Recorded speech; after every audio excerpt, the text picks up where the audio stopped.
I have just been meeting with my national security team on today's tragic events in the Middle East, and I would like to make a brief statement.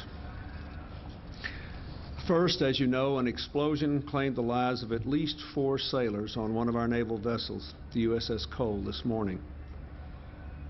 Many were injured. A number are still missing. They were simply doing their duty.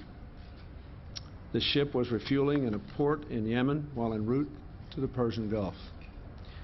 We are rushing medical assistance to the scene, and our prayers are with the families who have lost their loved ones or are still awaiting news. If, as it now appears, this was an act of terrorism, it was a despicable and cowardly act. We will find out who was responsible and hold them accountable. If their intention was to deter us from our mission of promoting peace and security in the Middle East, they will fail utterly. I have directed the Department of Defense, the FBI, and the State Department to send officials to Yemen to begin the investigation. Secretary Albright has spoken with President Saleh of Yemen, and we expect to work closely with his government to that effect. Our military forces and our embassies in the region have been on heightened state of alert for some time now. I have ordered our ships in the region to pull out of port and our land forces to increase their security.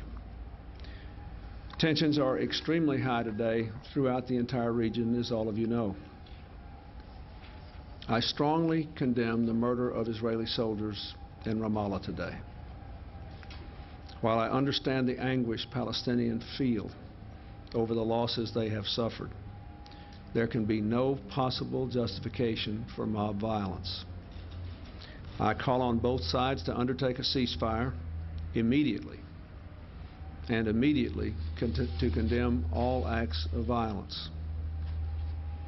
Finally, let me say this. The Israeli-Palestinian conflict is one of the greatest tragedies and most difficult problems of our time, but it can be solved.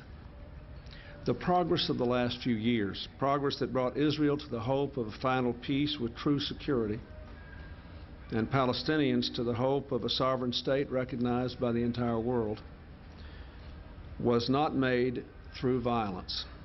It happened because both sides sat down together, negotiated, and slowly built up the trust that violence destroys.